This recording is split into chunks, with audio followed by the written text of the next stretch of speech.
What's going on, everyone? It is Mike from the Hardcover Comic here. Hope you're all doing well, staying safe and sound, enjoying your comics while you can, whenever you can. I know I'm trying to. Life's gotten busy, but there's still time to always read a story here or there. Today I wanted to talk about two Image Comics titles, Decorum and Family Tree.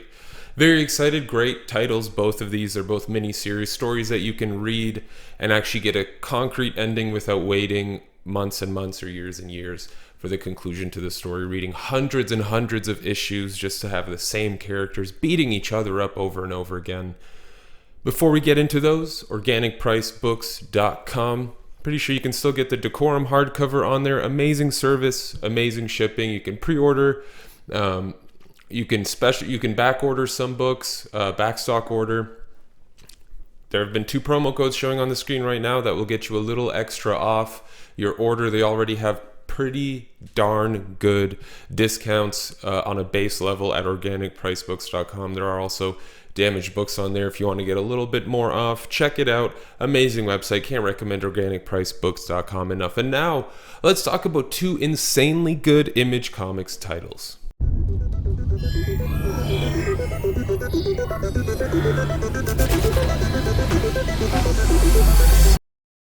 Let's start things off with Decorum. Jonathan Hickman, Mike Huddleston. This was an 8-issue series published by Image Comics, of course. An interesting story. I remember picking this up in single issues. It's what I'm showing here is a bound hardcover collecting both of these stories that we're going to talk about. Collected them in single issues. I remember thinking the issues were rather thick. And then what you find out is there's a lot of really nice production value, really nice not menus, tables of contents, things like that. There are cool, more background information pages that give you some more insight into the universe itself. So it's a long story at 8 issues, mostly because it has a lot of back-end material that's really useful and just generally cool to look at. Definitely following the Jonathan Hickman design aesthetic, which if you're a fan of Jonathan Hickman, if you've read a lot of his Image work and even a good portion of his Marvel work, he does a lot of the design for some of the less traditional pages within a comic book story. Mike Huddleston's artwork, as you've been seeing on the screen, is pretty crazy. It's very stylized in many ways. There are different themes of art depending on what scenario, what environment people are in, what characters are even involved at times. So I really enjoyed it for that. It's kind of a trip. The whole story is kind of a mind trip. It's essentially a cosmic chase for an egg, a sort of ancient battle between a church and a society. And then you've got these assassins that get caught up in the mix. In the story, you follow quite a few characters. Mrs. Morley's a really fantastic character. You also get to meet Mr. Morley and get to sort of experience his dreams and get into the weirdness that is their relationship. The artwork's very cool during those scenes. But then you also have, I never knew how to say this name in my head. Nehanori Sood, I think is how you say it. A courier who gets caught into a bad job that sort of brings her into this world of assassins, this organization for assassins, and then you start dealing with this church, the cosmic deities. I really don't want to give too much away. It's one of those stories where I remember for the first handful of maybe 2 or 3 issues, I was rather confused with what exactly was going on, but I am kind of slow. Either way, it picked up for me. By the end of the story, I was very much into it, very excited to see the conclusion. Very excited to think about this in terms of Jonathan Hickman's other works.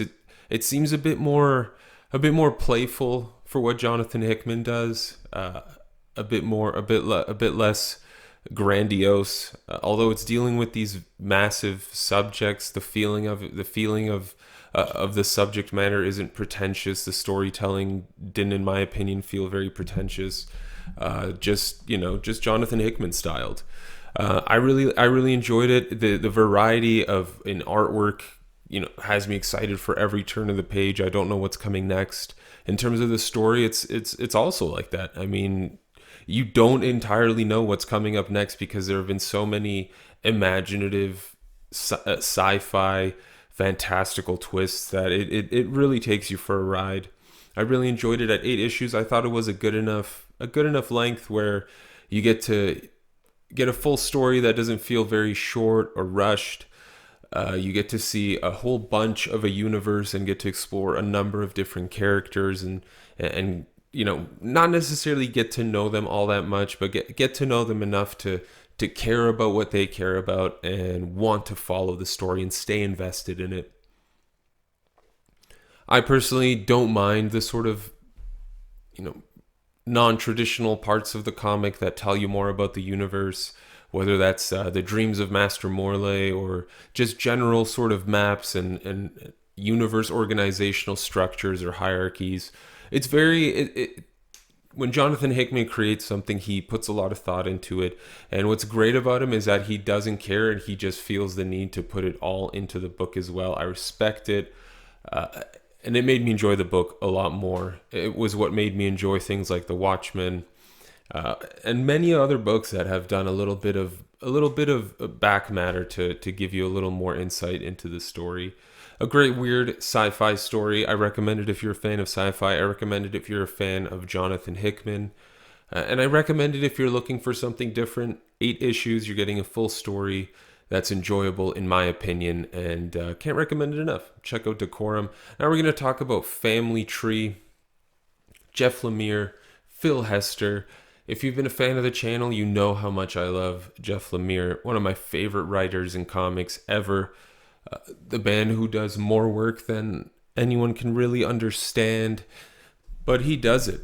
Family Tree was a 12-issue series released a few years ago. It's relatively recent as of the recording of this video. All you time cops out there holding me accountable for relative time references. I really enjoyed it. Phil Hester is an artist that I've enjoyed a lot of superhero work from. Seeing him do an image book like this was fantastic as well, because it really felt like a Phil Hester book, and his artwork was great. I think he did an awesome job on this title. Family Tree follows a family of multiple characters. It follows a mother, son, daughter, and grandfather. Loretta, Megan, Josh, Judd.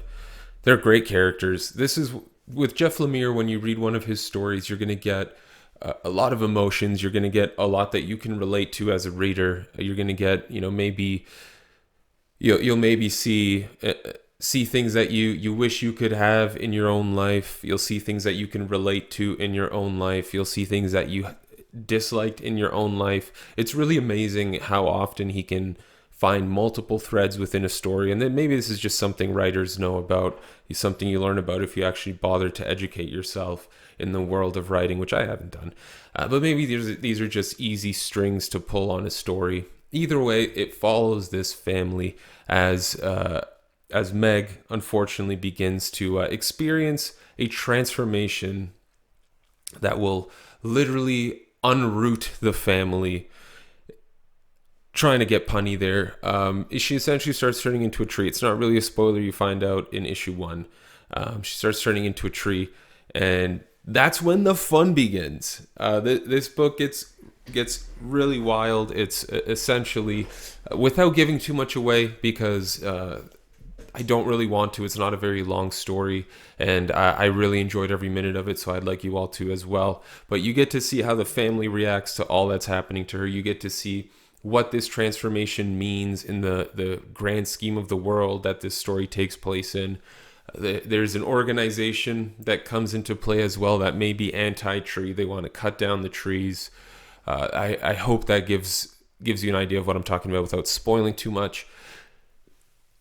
Anyway, moving on. What's great is you not only get to see what's happening now with this family, but you get to see some of the past experiences that Judd had with the father of the family, who's no longer around within the story.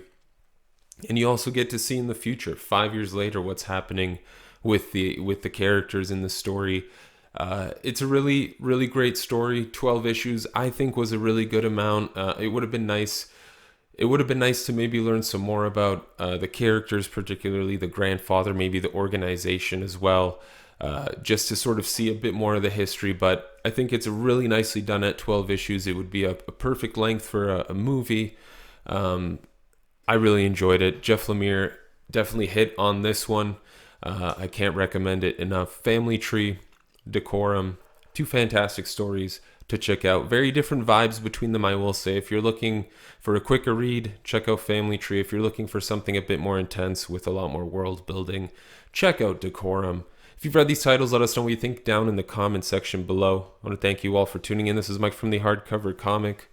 Until next time, as always, you stay classy, Internet.